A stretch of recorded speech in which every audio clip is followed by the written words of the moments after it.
AM radio, an op-ed column, and Fox News is not enough. I want a center-right nation to fight for its soul, and its soul is represented in the arts. Its soul is represented in a world in which media is everything. AM radio is the lowest form of communication. It's tinny, it's not robust, it's not Avatar.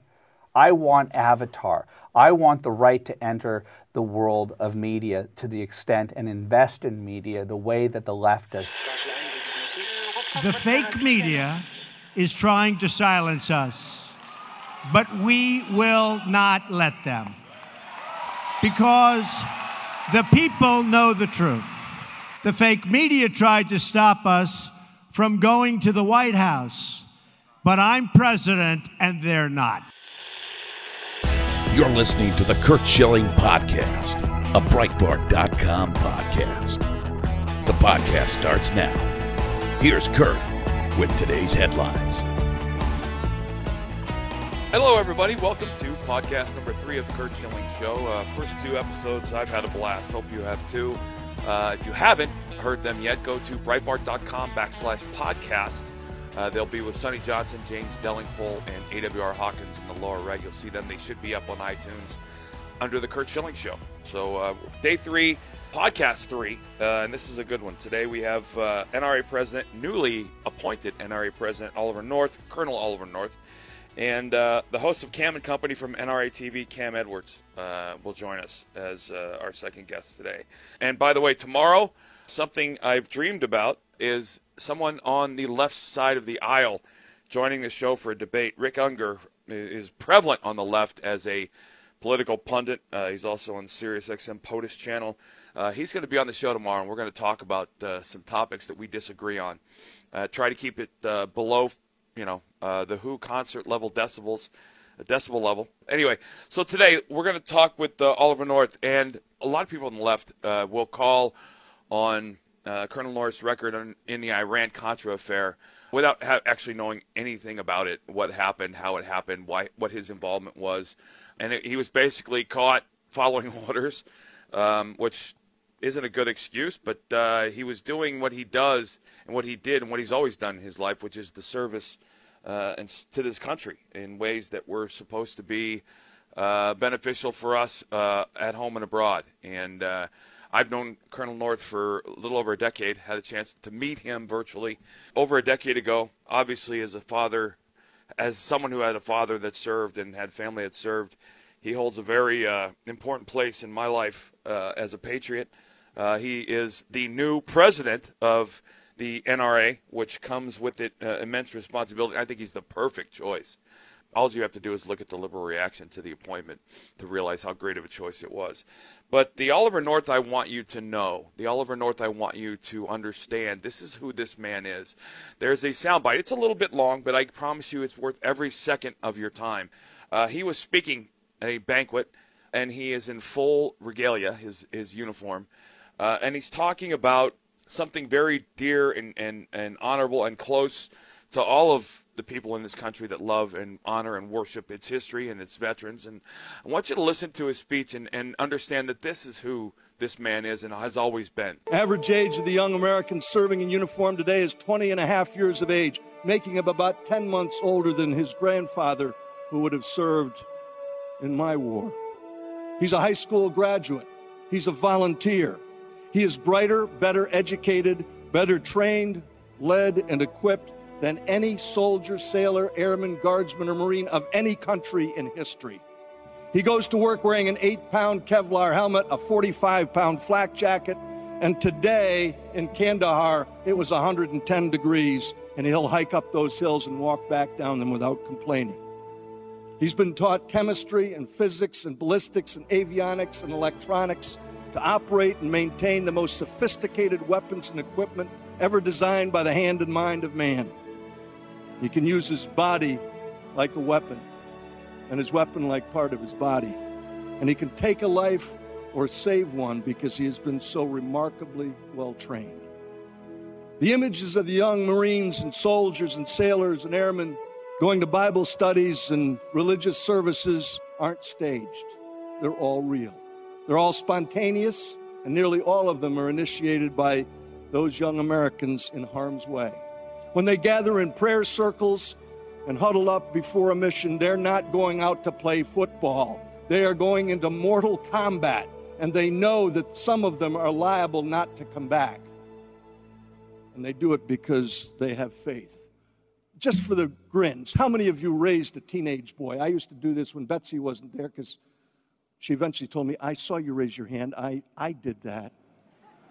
Think about getting a teenage boy to clean up his own room, do his own laundry, fix his own meals, clean up everything without a size 10 in the backside. And yet that same youngster today washes and mends his own clothing, feeds himself, takes care of cleaning his weapon, cleaning himself. He's totally self-sufficient. The kid who once wouldn't share a candy bar with his little brother now gives away his last drop of water to a wounded comrade, his only MRE to a hungry Afghan kid, and splits his ammo with a mate in a firefight. I always save this one for last when I'm explaining it to young people about who they are, because so few of them know the truth of these youngsters. This is a frame taken from my footage on the 6th of April, 2003. Baghdad is the smoke pall you see in the background. The Marine unit I'm with embedded is the van, the lead element of the attack on the Eastern Corridor. We're about 15 miles outside of Baghdad, and a Republican Guards regiment ambushes this Marine rifle company. They spin their Humvees around, and there is a gunfight that occurs between this regiment and this rifle company. And in the midst of the beaten zone, the area where the intersecting bullets are crossing, a United States Navy corpsman I had first met in Kandahar in 2001 rushes into the battlefield, right through the fire, drags two wounded Marines out, and carries them on his shoulder to a helicopter that's landed in the roadway. And in this footage right here, I am standing on the ramp of that helicopter. And this corpsman, who's rushed now twice before and brought these two wounded back, now has the third one. And off to the right-hand side, as you look at the screen, a Reuters news crew sets up their tripod, and they're videotaping him going in and out. And as this guy staggers back into the gunfight, one of them shouts out, "Hey, mate, what did you do that for? Didn't you notice?" In other words, you stupid American. Didn't you notice that wasn't a Marine? If you look carefully at that photograph, you'll see that the wounded warrior, who's already been bandaged up by that United States Navy medical corpsman, isn't a Marine. It's a wounded Iraqi soldier. And this U.S. Navy corpsman has rushed into the battlefield to save his life. And so, because it's polite company, Wayne, I can only put it this way. In response to the Reuters news crew, the Navy corpsman gives them a gesture. You're not supposed to get that part. He gives them a gesture. He says, "Didn't you notice? He was wounded. That's what we do. We're Americans." You guys remember back to the Obama era when Chris Matthews was talking on television about getting a tingle up his leg because Obama made his blood flow, and he was mocked and laughed at and should have been. That right there, that speech right there actually gives me the chills a couple different times because I had the honor of knowing him and knowing many, many, many of the men and women he was talking about. And you don't write something like that. You don't think something like that without being good people. My dad used to say the highest compliment my dad could pay somebody was, he's good people. And Colonel North is truly good people. And I just wanted you to hear that speech because for the few of you that may not have heard it, I think it speaks volumes about who he is. And I think it also speaks to the heart of who we are. And when I say we, I say patriotic, American-loving individuals who aren't full of groupthink and aren't being led around by the nose by a media that hates everything that we've been about and are about. And that man is now heading the NRA, and there's nothing but good in that one. That's something I felt like I wanted you guys to hear before you hear him come on the show, and we'll talk about a lot of different things, but I wanted everybody to understand that much about him. The other big story right now, the big story in the news right now is the dispute at the border and the things that are happening at the border. And the story you're hearing and seeing is not, in many ways, the actual story. We talked to Brandon Darby about the border. He's at the border. He's seeing the border. He was telling us about what's going on. Liberals are freaking out, even though it's Democrats that won't come to the table to create and change and amend laws to allow families to be deported together, which President Trump has asked them for. But I want you to listen to a couple leftist viewpoints on everything that's going on, and I want you to just understand how radical they are. And this is Julissa, I'm going to say Arce or R-K-A-R-C-E. She's on the Tucker Carlson show. She's talking to Tucker about what immigration is, and listen to what she compares it to and what she thinks it is. So go ahead and roll that. I think we have to take a step back and look at this from the beginning. The reason why we're in this chaos situation of young people's lives being on the line is because the president rescinded DACA, the program that gave undocumented young people the ability to work and go to school and drive and pay taxes. He ended that program, and that is why we're in this situation. It was Donald Trump who ended the DACA program, and he did so because he wanted to hold hostage and use as bargaining chips the lives of 800,000 undocumented people who have been here their entire lives, who are American in every single way. And now what we're trying to do is to create a second-class citizen. There you go. I mean, that's, and if you watch Rachel Maddow cry or any of these leftist pundits, that's where they stand. The minute something becomes something they don't like, it's racism, you're a Nazi, and all the things, white supremacy, and all these other terms that aren't applicable in any way, shape, or form. Hell, we heard Brian Stelter talk about on CNN, if we're going to use immigration as a platform, we need to talk about the racism that's driving it. And I think you agree with me, most of you listening, racism is driving none of this. This is about the law and following the law. And if you don't have borders and if you don't have laws, you can't have a sovereign nation. So this next soundbite's a little bit closer to home for me. This is a mayoral candidate in Arizona talking about basically more illegals is going to help our country and help her state, which I grew up in and know for a fact that that's not true. The only thing it does is bring in insanely cheap labor, depressed wages, and cost taxpayers billions and billions of dollars. So listen to her talk about, and hopefully she gets crushed, but listen to her talk about what it means to Arizona illegal immigration. Immigrants have been amazing contributors to our community. If you look at some of the data from Forward.us, Mark Zuckerberg's organization, so many of the entrepreneurs who've built our tech economy came here through immigration. And we in Phoenix are desperate for more people in engineering and computer science. How many big tech companies were started by people from Central and South America, Latin America? So right now I'm sitting in Phoenix, Arizona, very close to a company called Fortis, that was started by a gentleman from Panama. It's one of our top engineering companies in this community, and they actually are one of our largest employers of at-risk veterans, which is a wonderful success story. I bet he's a great guy and the company's great, but how many big tech companies were started by the immigrants that you're talking about, since you brought it up? How many? If you look at, we have so many success stories in this community, and some of them have gotten national attention. Like every other argument, she can't answer the question. They never can answer the question. There is no fact or data they can answer. It's a great company that employs at-risk veterans, but I'm going to bet you, if you look back on the history of that entrepreneur, he came to this country legally, or he processed through the system legally, and he's running a company legally. That's not the guy we're talking about. That's not the people we're stopping. Those are the people that are following the law, seeking asylum, and coming in the country legally. She couldn't answer the question because the number is marginal at best. All these Silicon Valley companies, they're not run by illegal immigrants. A couple months back, on The View, they were talking about illegal immigrants, and one of the hosts said, you can't deport all these people because there will be no one to clean our houses and clean our pools and mow our yards. Every now and then they let slip exactly what they think of people, and they do it enough now that it's not hard to find. That's not what we're talking about, and that's the intentional left turn the left takes when you start talking about this. They're talking about the one-offs, the rarities. They're incredibly valuable, but they're also people that have followed the law and are abiding by the law. I can promise you that. There is not a huge company in Phoenix being run by an illegal immigrant who doesn't have a college education, is a computer engineer, and hires at-risk vets. That's not how this works.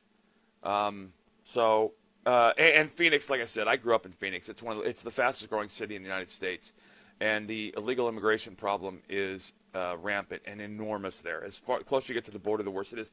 And if you don't believe me, take a look back at the county by county electoral map of the last election, and take a look at the blue counties. What you'll find is a massive amount of them in central and western California, Hollywood, obviously.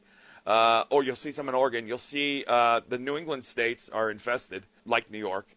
And you'll also notice, if you look down south, an enormous number of the large counties on the border are blue. And I wonder why that is. That is one of the motivations for the left and their policies is to bring in potentially more voters. And so, listen, it's not a mystery. It's not hard to decipher. They just continue to try and lead everybody that isn't lazy, or everybody that is lazy and not able to go out and get the news for themselves and search and research. They're passing along a message that you parrot, and that's what we get. So anyway, we're going to take a short break. When we get back on the other side, I am going to be honored to introduce the new president of the NRA, Colonel Oliver North. Hey folks, I want to tell you about Breitbart News' Second Amendment newsletter, Downrange with A.W.R. Hawkins. Features the top gun stories of the week, every week, and guest columnists like Gun Owners of America's Larry Pratt or Armed American Radio's Mark Walters. Also features a review of a firearm or a firearm accessory each week.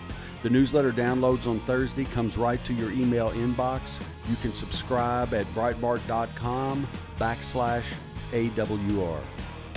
You're listening to the Curt Schilling Podcast. Once again, here's Curt Schilling.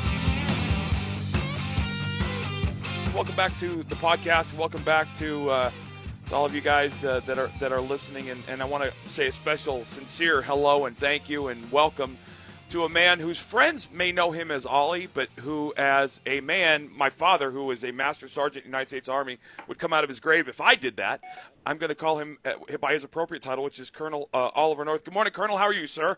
Curt, it's good to be with you, brother. But look, I require that my grandkids call me by my first name, Colonel. Good. Yes, so, yes, exactly. That's the way it should be. And like I never thought any different. Hey, listen, I want to. There's so much I want to ask you. First of all, congratulations, and you are now the president of the NRA, which is a group of people. Well, I'm a lifetime member, so I'm very happy to see you leading the organization I belong to. But I want to ask you a couple different questions. First of all. The NRA, the left has recreated and repainted the picture of the NRA to a point where it's so far the media recognizes it as something that is not even remotely related to reality. The NRA is me. I am the NRA. 6 million plus people like me, law-abiding citizens who honor the patriotism and the love of this country, who are law-abiding, who understand gun safety and all the things that go with that. But I guess the first question I want to ask you is, I know we have seen an uptick in membership, which is great. But why? Tell people today, why would an American, law-abiding citizen that believes in the Second Amendment, why would they join the NRA? What is in it for them? Well, first of all, NRA was created back in 1871 by a group of military officers in New York City, by the way, who realized that during the war between the states, that most people, particularly in the Union Army, couldn't shoot. I mean, the numbers of bullets that were fired by the North outnumbered those by the South by like 40-1. And yet there were more casualties in the North. Why? Because the Southern boys could shoot. They were backwoodsmen in many cases. They'd come off farms where they had a firearm around them. Most people growing up in cities in those days didn't have a firearm, so the very first time that most of the Union Army ever saw a firearm was when they enlisted in the Army, whether they were drafted or volunteered. So that's why the NRA was created back in 1871. It had two purposes. Number one, to teach the safe and accurate use of a firearm, right? Number one. Number two, to protect the Second Amendment. And it was pursued for years in that order.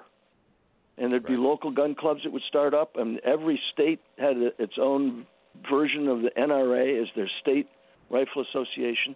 And it had a magnificent effect. And so by the time you got to World War I, you had guys like Sergeant York who could take down an entire German battalion with one rifle, Springfield 03. Yep. It served that purpose. It wasn't that important for the Second Amendment until midway through the 20th century. And at that point, the Second Amendment came under attack. It came under attack politically. It came under attack morally. And it was a little nit in the issue of what does the president think. And most of the presidents either members of the NRA or supported the NRA. And then we got to the late 20th century, and particularly the Clinton administration, which started to ban weapons based on what they looked like, not what they do. And so the NRA was responsible at that point for going out and reminding the American people, what is an assault weapon? Here's the definition. It fires an automatic. You hold the trigger down and you empty the magazine, or the belt-fed machine gun continues to fire. And so that definition prevailed literally from the 1930s until the Clinton administration, when they said, nope, it's what it looks like. So if it's got a flash suppressor on the nose of it, if it's got a stock that's black, if it's got a hand grip, if it's got a magazine that holds more than X number of rounds, it's an assault weapon. It's not. But most of the people listening to you and me on this podcast don't know the difference. And so we now see terrible things happen in the hands of bad people, not one of whom is exercising their Second Amendment rights. Every semi-automatic pistol that's being used up in Chicago right now, right, well, at least last night and again tonight, or in Baltimore, or in Philadelphia, or in any one of these crime-ridden places like Kansas City, for crying out loud, policemen are under fire from the American people because we, the people, have not stood up and said, wait just a damn minute here. We, the NRA, represent the best of what's in America. And you don't have to say that in an angry sort of way. You have to demonstrate it. And so I've gone now, since I've been on the job, since the 7th of May, I've not covered all of America yet, but we're going to get there before November 6th, I can tell you that. Yeah. And I'm single-handedly keeping several airlines afloat as we travel around the country, and reminding the American people that, first of all, the Second Amendment is inviolate. For the very first time, we've had a retired justice of the Supreme Court suggest repealing the Second Amendment. And they started that talk right after Parkland. But, of course, you'd had Sandy Hook. You'd had all these other atrocities taking place, Columbine. You've got people going up in tall buildings to shoot into crowds going to a concert. You've got churches being assaulted. What the heck happened? It's not because of the NRA. We've been around since 1871. Something else has happened in America. And you can put together a bunch of indicators as to what kind of person would do this. We know that ISIS does this kind of thing. We know Al-Qaeda does it. What we weren't seeing very clearly, and I think it's coming more into focus, is the kind of person who, not because of the Second Amendment, but because they're either crazy or they're rabid, hate-filled, violent people, hyper-violent. And here's the common characteristics. They're generally male. There are some exceptions with females, but very little. Number two, they come from what we once called broken homes, we now ought to call shattered homes. Their home life has been upside down, and very often dad is not around. Number three, many of those young men have been put on psychotropic medications as kids, and are now in the adult versions of these things. And we all know, because there's a black box warning on all those medications, they're prescription medications that require them to warn the patient taking them and the caregivers around them. This is dangerous stuff. And so you match those characteristics up with a pattern of playing video games. Do you know, in America alone, in a year, 3 billion hours will be spent in front of a video game. I helped make a video game, Call of Duty Black Ops. It's not a hyper-violent game. It does involve shooting because it's a military setting. But, hell, Curt, 2 weeks ago, we found out about an outfit that was making a video game called, you ready? Active Shooter. And it was the setting of a school. And you got extra points for shooting. The instructions for the game are body mass, which is your first target, first shot, headshot second. And you got extra points for remembering to do the headshot on an active shooter video game. So you put all those 5 or 6 elements together and you say, is this what's happened to America? Because, Curt, when I was a kid enjoying, and as an older fellow too, enjoying watching you play baseball, right? I watched these changes take place in America, and I said to myself, could it get that bad? Because when my brothers and I were kids, we could take our rifles on the school bus the first day of deer season because upstate New York, deer season comes earlier than it does down here in the South. And we would ride on the bus with our rifles. And Mr. Bonneau, the principal, would check to make sure your bolt's open, there's nothing in it, and tell you, if you don't lock it up, you're going to lose your gun till next hunting season, because I'll take it. And nobody shot anybody. Guys would leave some cases when they were old enough to drive, put their rifle in the boot of their car or the trunk of the car, and they would go and hunt like that. And we would cancel, in a lot of schools, the first day of deer season. They'd cancel football practice or whatever. So bottom line, what my job is to remind the American people of what the NRA is really here for, safe handling. We have an Eddie Eagle program we've been doing in schools for 30 years, and nobody knows it's the NRA because we're not out chest thumping on it. Eddie Eagle teaches young kids, if you see a gun, what to do. And the first thing not to do is don't touch it. Go find an adult, right? So the wrong people are being blamed, particularly for events like what happened in Parkland. Well, and look, I'm not a law officer, but I look at the aftermath of that and say the NRA is being blamed by those who are very active in an anti-Second Amendment movement for what happened in Parkland. Second Amendment is not the problem. The NRA is not a disease. We are freedom's safest place, and we'll teach people how to protect their schools, how to protect their churches, how to make sure that the American people stop allowing, we the people, stop allowing people who shouldn't have guns to have them. Prosecute gun crimes. And I think I can do that. That's my goal. That's what I intend to do between now and whenever my tenure's up. I want you to know, you haven't heard it yet, but I played your speech in front of the banquet assembly, the 5.5-minute speech you gave about the American soldier, because I wanted people to know who you are. I've known you for over a decade. I'm honored to call you a friend. I will not call you Ollie. But the highest compliment my father could ever pay someone was he's a good man, and that's what that speech you gave to me is who you are, is what you are, and what you've been since I've known you. And I wanted people to understand that the person now as the president of the NRA is a humble, down-to-earth Christian man who has spent his life in service of this nation, and that is, in many ways, what I look at the NRA. The NRA is a group of people, again, the most law-abiding citizens in the world, in the country. Yeah.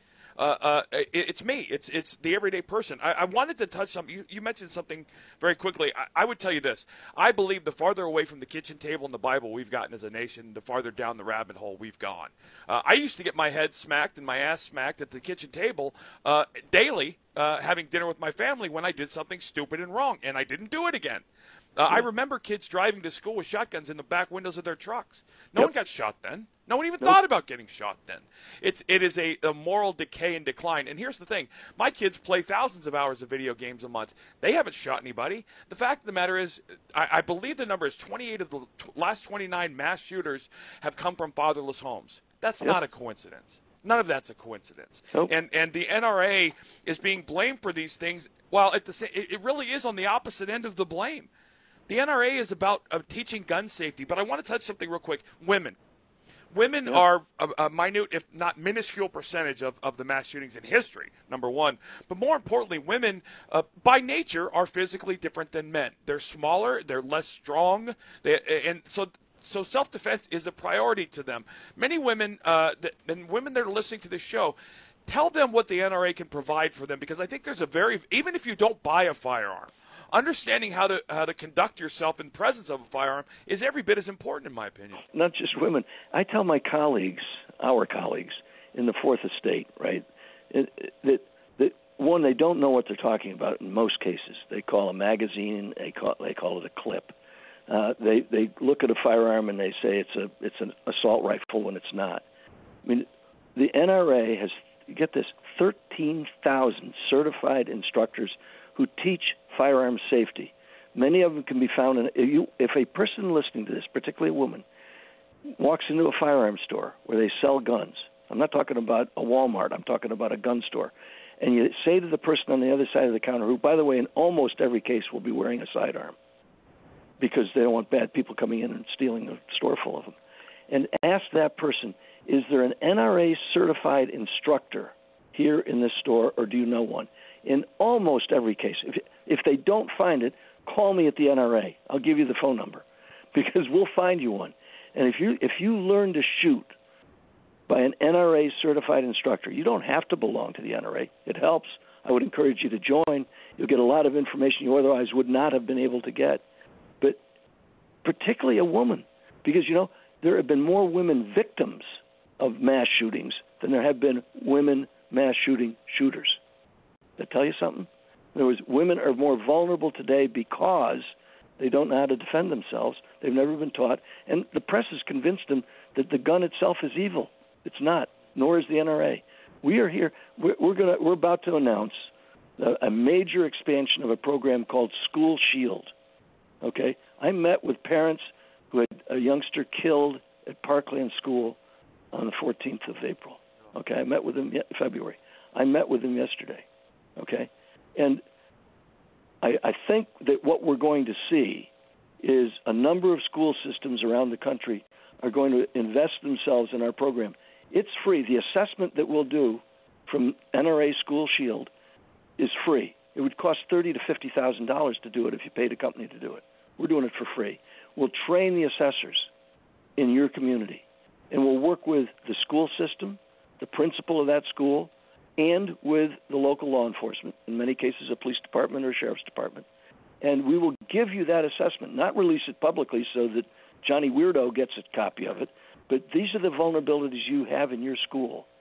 And what we want you to do is you address them. We have grants that we'll give out to law enforcement in schools. We have grants that we'll give out to agencies that will help make all those things happen. We're not going to make sure that we're not going to do something that requires a teacher to wear a firearm, but we'll make sure that those who do carry a firearm in that school know how to use it. Doesn't have to be a teacher, doesn't have to be a coach. But by the way, the coaches in every one of these cases have rushed to the sound of gunfire, and they didn't have a weapon with them. Right. I wanted to mention something real quick. They were killed. And a very important point that has not been made public and no one really understands. There are thousands and have been thousands of teachers that are already armed in schools in this country, have been armed for years and years. I have never heard of a teacher shooting a student or a student taking a teacher's gun and shooting them or others with that gun, but that was the left's immediate response when we started to, because, Colonel, here, I'll tell you where I am. There is not a law, and I've said this before, if I gave you a magic wand and allowed you to go back to the day before Columbine, and I gave you complete legal jurisdiction to create anything or do anything or get rid of any law you wanted to stop school shootings, would there be a law you could create? And the answer, you know that as well as I do, there isn't. The only way you could do that would be to abolish the Second Amendment, and even that would not stop school shootings. So if we can recognize the fact that you can't legally stop a school shooter from walking onto a school property, my question becomes this. If we know the shooter's going to get on the school property, which is going to happen, how do we save lives after they're on the property? Lock the doors? Hide in closets? No, you kill the shooter. And as raw as that might sound, that's real life. You know as well as I do, well, I'm sorry, you know far better than I do, when there's a good guy and a bad guy with the gun, one of them's going to die. When there's a bad guy with the gun and nobody else with a gun, a lot of innocent people are going to die. Interestingly enough, Kurt, the shooters generally have very little experience with firearms other than playing video games. They may have gone out to practice with it. There's one glaring exception, of course, is what transpired in Las Vegas at the concert shooting. But in almost all those cases where it's young men, they match all the descriptions you and I have just they don't necessarily match all of them, but they adhere to most of the descriptions you and I just provided. Yep. And there was no other person nearby with a firearm to stop them. I mean, the common ground in this thing is just amazing. And what I find happening is what occurred in Parkland was a massive, massive example of misfeasance, nonfeasance, malfeasance, and cowardice on the part of those who should have been able to deal with this thing and didn't. And the consequence of that was they pointed to the NRA after Parkland, down there in Florida, as a cover-up. That's what it really is. It distracts people from going after the real enablers of that terrible event. And so our goal is every school system in America ought to avail themselves of this program. Obviously, we don't have enough people on staff to do it all yet, but by all means, anyone who's listening to this that's part of a school system that does not have school resource officers, that does not know an assessment of what the vulnerabilities are, they need to get a hold of the NRA. And the easy way to do that is go to this website. You ready? JoinNRA.org. JoinNRA.org. Listen, I got two things left for you. One, I want to jump off topic real quick. I want to talk to you. What are your impressions coming out of the North Korea meeting about what's going to happen there? I'm hopeful. I'm hopeful that Kim has now seen enough of the rest of the world, unlike many, like his father and grandfather, that he realizes this is perhaps the greatest opportunity Korea has ever had to have prosperity and peace. And that's going to require that they denuclearize. I am hopeful. I really am. Yeah. And I got to tell you, I think it's being underplayed, the fact that I heard this morning almost 200 remains of soldiers from the Korean War being returned to this country, and that's not an insignificant thing. It was not part of the deal either. Yeah. Nope. Absolutely right. Listen, JoinNRA.org. Colonel North, obviously it's a pleasure and honor to speak to you again. I'd love to have you back. I wish you nothing but Godspeed in your quest to get this done, and anything we can ever do here at Breitbart and at this show to help, we're here for you. God bless you, brother. And I know you know what I mean by that. Yes, sir. God bless you, Colonel. You take care of yourself. Thank Semper Fi, Curt. Semper Fi. Breitbart News Daily with Alex Marlow. Why did we see some of the Republican kissing of Mark Zuckerberg that was taking place? I called it kissing the ring because I felt like every single person practically had to kiss the ring of this guy, who wants to do nothing except get all those people out of office. So, bizarre behavior from the Republicans. Breitbart News Daily, weekdays at 6 a.m. Eastern on Sirius XM Patriot 125. We want to hear from you. Tweet the show at Garrick38. Once again, here's Curt Schilling.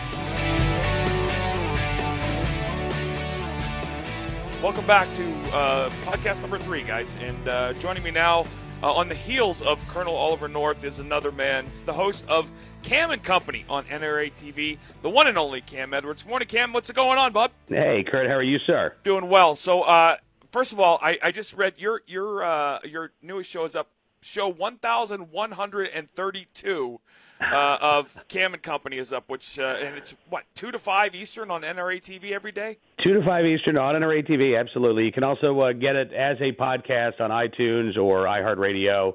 And I'm pretty sure we may have like 1,000 shows there online, but we've been doing this since 2004, 5 days a week. I haven't done the math, but let me tell you what, that's a lot of coverage of Second Amendment issues. I've gotten to know AW. I've gotten to know Mark Walters in the last couple of years of my podcast, and like I said before, I just had Colonel Oliver North, the new president of the NRA, on, and I'm amazed at what the picture being painted publicly is of who you and I are, who we are, and who we really are. And I keep trying to explain to people when they talk about the NRA as a terrorist organization and all the other things that they say, and I say, well, hold on a second.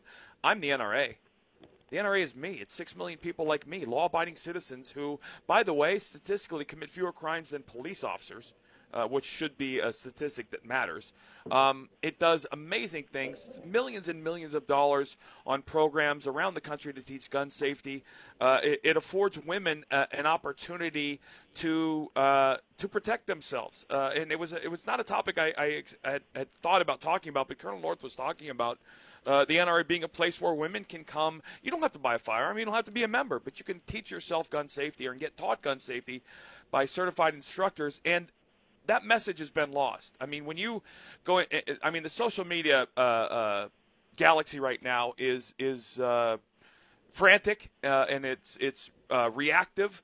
And the NRA since Parkland, since before Parkland. I mean, first of all, it was founded in 1871, which nobody really knows outside of NRA members. But it's been doing good for over 130, 40 years, and we're just now seeing it become mainstream, and not in a good way. And I'm wondering, you're 3 hours a day, and I don't doubt right now that you don't have a shortage of topics because of the direct assault on the NRA.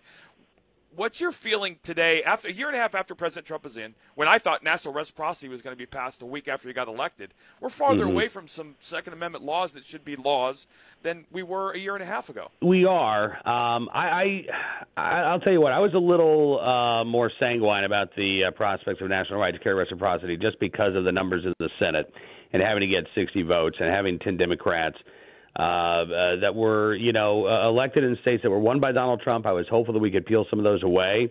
But I think what you've seen is certainly, the shootings in Las Vegas and in Parkland, that has energized gun control as an issue for the left, right? It's always been an issue for some on the left, Kurt, but now this is the number one issue for them. And so the gun control groups have been able to use that to their advantage, to block a lot of federal legislation, to start promoting more gun control laws at the federal, at the state, and even at the local level. Like, one of the things that's going on that isn't getting a lot of attention is you're seeing Moms Demand Action volunteers show up at local school board meetings, and they're getting their local school boards to draft these anti-gun resolutions to send to state capitals, send to legislatures. The resolutions themselves don't have a lot of teeth, but it's getting those anti-gun activists involved there in local politics, and they're playing the long game.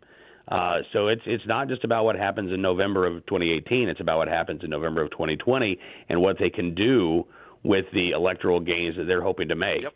So, this is the biggest threat that the Second Amendment has faced, I think, in the history of the United States. I think without a doubt. You've got Supreme Court justices, retired Supreme Court justices, calling for the repeal of the Second Amendment. And none of the quote-unquote common sense gun safety groups came out and said, whoa, that's wrong. We don't want that at all. That's what they do want. The laws that we're seeing passed in places like New Jersey right now, where they just instituted a ban on magazines over 10 rounds that's being challenged in court. You've got gun bans happening at the local level in Boulder, Colorado. In Deerfield, Illinois, the NRA was able to block a gun ban from going into effect last week, but they're still pushing these things. On the other hand, gun owners are also, I think, making strides around the country. We're going to see a Stand Your Ground bill come up for a vote in the Ohio House next week. Ohio Governor John Kasich has proposed a package of gun control bills, and it doesn't look like they're going to go anywhere. In Delaware yesterday, we had a semi-auto ban that was voted down in the state Senate with the help of 2 Democrats, joining every Republican in voting down this sweeping gun ban. So we are not only playing defense effectively, but we are also, I think, engaged at the state and local level, certainly right now, in efforts to strengthen and secure our right to keep and bear arms. There's so many misconceptions, and there's so many things I wanted to interrupt you for, and I just can't keep my mouth shut. But one of the things that has really gotten to me over the last year and a half is I've become very intimately involved in understanding what's happening to our Second Amendment, not on a national level, but on a local level, because you're right. I've come to understand since I was thinking about running for office that political power is at the local level. The school boards and the small towns, that's where you can make hay in this country from a law perspective. And I try to explain to people, because what's the thing we hear from the left? Oh, they don't want to take your guns. And my response is this: if you put legislation on the table today that eliminated the Second Amendment, free and clear, I believe pretty much almost every Democrat would sign for it. If it was a secret ballot, they all would sign it in a heartbeat. So, yes, they do want to take away our guns. And here's the thing. At least I know that. I understand that. And I appreciate that they're actually now coming out and just saying it instead of trying to hide it. But I tried to explain to people it's happening. The Deerfield, Illinois thing was a great example of today I could be a Deerfield, Illinois resident and own an AR-15, and tomorrow I could be a felon. That got struck down, thank God, from the NRA's perspective and with their help. But also the events and incidences of veterans losing their firearms because they happen to check off the wrong box on a government form. People don't know those things. People don't understand that this stuff is actually happening. And I look at Cam and I listen to shows like Armed American Radio and Cam and Company, and the things that I get brought to my attention are much like the immigrant crisis in Europe. everybody's talking about the fact that, oh, that's happening over there, it can't happen over here. We're seeing it happen over here. We're having conversations like this that 20 years ago you and I never would have dreamed we would be having around our Second Amendment. I guess what I'm trying to say is the left is not going to take their foot off the gas. It's only going to get worse. And as it gets pushed more and more and more, where do you see this? Because to me, there's going to be a rubber meets the road moment here in the next year or two. Maybe it's the midterms where there is a definitive move one way or the other with the Second Amendment. And I think it's going to happen sooner rather than later. I think it's when they feel like they can get away with it, right? When they feel like they can win. I talked earlier about them playing the long game, and they're very good at that. One of the things I've been doing this since 2004. One of the first events that I covered on Cam and Company was a meeting at the United Nations of all of these non-governmental organizations and countries, and it was all about small arms and trying to get a small arms treaty through.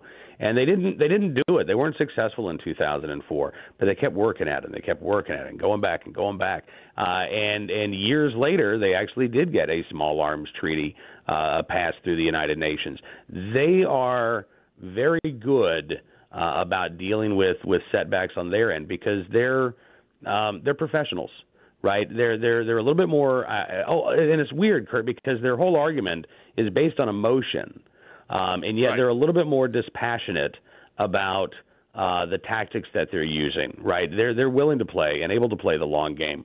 Whereas when you talk about grassroots activists, sometimes we want to know, well, why isn't stuff happening now, right? Why aren't we getting that vote? Why aren't we having these politicians do what we want right now? That's because sometimes Trump. That's not how politics works, and they know how politics works, and they know how to play the political game, and that's one of the things that makes them so dangerous. So I think you're right. When they feel like they have the votes to be successful at the federal level, they will go as hard as they can. And right now, just look again at what they're doing in Illinois, what they're doing in California. That's not what they're doing in Maine. It's not what they're doing in Mississippi. It's not what they're doing in Alabama because they can't get away with that in those states. So in those states, again, the messaging is all about gun safety and common sense gun laws, and we love the Second Amendment. And in these states where there's an anti-gun majority in the legislature, the message is we've got to do something about the guns. It's too easy to get guns. We've got to go after the guns. And you're right. There is going to be that rubber meets the road moment because there's going to have to be some sort of, and it is probably going to be 2020. When you've got a one candidate for president, they're going to have to decide, and I think it's going to be an easy decision for them, do we make that moderate appeal or do we go, full-on anti-gun messaging? And I think by 2020, the only choice that they're going to be able to make is to go as anti-gun as they possibly can. And there will be a clear defining moment for the American voter as to, are we going to protect these constitutional rights or are we going to vote to take our own rights away? And, you look at this nation's history, Curt, I know you love this, the history of the United States, and we have continually become a more perfect union, right? We are a country that has expanded freedom over the decades that we've been in existence. And I just can't imagine the American people deciding, you know what, we don't need all this freedom. We don't need this liberty. Right. We can trade that for the illusion of security. I just don't think it's going to end well for the left. We are, I think, the only people in the world who have citizens who are fighting to have rights taken away. That's just mind-boggling to me. But it really is that simple. Cam and Company, every day 2 to 5. Cam Edwards joins me. Cam, I guess my biggest question coming off of my discussion with Colonel North, the NRA is seeing growth as it has over since Obama took office. Background checks are record numbers. It seems like every month going through the roof. The NRA has gotten this reputation, and wrongly so, obviously, as a terrorist organization, when in fact the NRA is a group of 6 million plus law-abiding citizens who. The message from the NRA, the message I got from Colonel North is we are who we want this country to be made of in the sense that we're law-abiding citizens who understand. We don't necessarily have to own a firearm to be a member of the NRA. We just have to understand and respect what a firearm is. And I look at I think it's 27 of the last 28 mass shooters has been from a fatherless home. I know I learned gun safety from my father. I was born in Alaska. You learned to shoot a gun before you wore a diaper because getting eaten by a bear was actually a legitimate option sometimes. Growing up in Alaska and then Arizona, where you needed, it's as easy as any state to acquire a firearm. Those are states where, let's put it this way. California, the thought of someone walking around with an open carry in California it's just not possible to see that image. And when you think about the crime, Chicago, where it's incredibly hard to acquire a firearm, and the violence continues to go up in Baltimore, and all of these liberal-run cities. You're right. You separate the states. You can tell who's where by a lot of their Second Amendment and gun rights and gun laws. But we've managed to allow the left to hijack this conversation, just like the immigration discussion. It's not a discussion about immigration. It's a discussion about illegal immigration. The term assault rifle, which you and I both understand, is if I pull the trigger one time, many, many bullets come out. That's an assault rifle. That's what we arm our soldiers with in the battlefield. Assault rifles are not legal to own. To get one, you have to go through amazing hoops and spend thousands and thousands and thousands of dollars, and you're still probably not going to get it anyway. But how do we get the conversation back to reality? Assault rifles aren't legal, so why are we having assault weapons bans, which, by the way, we had before, and it didn't change anything? Yeah, boy, that's a great question. And if I had the answer to that, Kurt, I'd be shouting from the rooftops, because it's not just on gun control where we need to get the conversation back to reality, right? I just spent the morning on Twitter watching Peter Fonda declare that we need to start surrounding these schools of the children of ICE agents. I just saw Soledad O'Brien on Twitter declare that we know Nazism can happen here. They're not. And it's amazing. Wasn't it back during the Bush administration they called themselves the reality-based community? It's amazing to me. But specifically when it comes to conversations around firearms, I think one of the best things that we can do is keep in mind that most of the people that we're going to be talking to who are either supporters of gun control or they're leaning in that direction, they're probably not going to be gun owners. And it's really important not to talk down to people just because they don't know about something, right? And I think that we as gun owners are getting better about this, but sometimes we get frustrated, like, why don't you know these simple things? Because they've never been exposed to this. And you're their teacher. So if we can impart information to them without necessarily even, trying to overtly change their mind, but just to say, hey, if you're interested in this subject, don't you think it's good to know about this? Don't you think it's good to have that knowledge base? And I think the more that you learn, then the more, generally speaking, you're going to see the futility of a lot of these gun control laws that are aimed at and targeting law-abiding gun owners. You're gonna see, okay, well, why are we trying to ban this rifle, but we're not trying to ban that rifle because that rifle is actually more powerful, but that one's fine for whatever reason, but this one, because it looks scary, we're going to ban. The more exposed you are to this, I think even just in a bias-neutral situation, if you are a thinker as opposed to somebody who is going to react automatically emotionally, then you're going to see through the holes. You're going to see the holes in the gun control activist argument. So I think that that's one thing that I would do is have a little patience with a lot of these folks, even if they're coming at you, again, emotionally angry and they're calling you names. You're not a Nazi, right? You're not a monster. But they've been told that you are, and so it's up to us, frankly, to show who gun owners really are. It's up to us to show who NRA members really are, and we are, as you say, Kurt. They're some of the best people in the country that are NRA members that I see at the NRA annual meeting every year. I look forward to going there because I walk away so energized because of the incredible moms and dads and the doctors and the soldiers and the police officers and firefighters, and every year I meet people for the very first time that I'm just humbled by. That's who the NRA is, and we need to be telling those stories. Listen, Cam, I really appreciate you being here. I would love to have you back. JoinNRA.org is the website we're pushing everybody to. Cam and Company on NRA TV every day, 2 to 5 Eastern. Cam, thank you much, and God bless you, brother. Thanks, Kurt. We'll talk soon, man. Tomorrow, I have Rick Unger, senior political contributor to Forbes, co-host of Steel and Unger on SiriusXM POTUS channel. He is a liberal. He is a left-leaning writer and a commentator. We're going to debate and argue stuff, which is going to be fun. Winners and losers today, no-brainer. Today's winner, Trey Gowdy. If anybody had the opportunity to watch the hearings, Trey Gowdy absolutely dissected the DOJ and the FBI and made it very clear that not only was there bias, but bias drove everything, and that President Trump is guilty of pretty much nothing, which we knew. And the loser, my God, Brian Stelter on CNN basically said that for us to continue with immigration as a platform into the midterms, we must discuss the racism driving the conversation. That's a loser. That's an idiot. That's just a stupid thing to say. Guys, thanks for tuning in. Thanks to Colonel Oliver North. Thanks to Kim Edwards. Join NRA.org. If you don't have to join, but check it out. Understand that this is a group of some of the best people on the planet. God bless you guys. Thanks for tuning in. Check back with us tomorrow.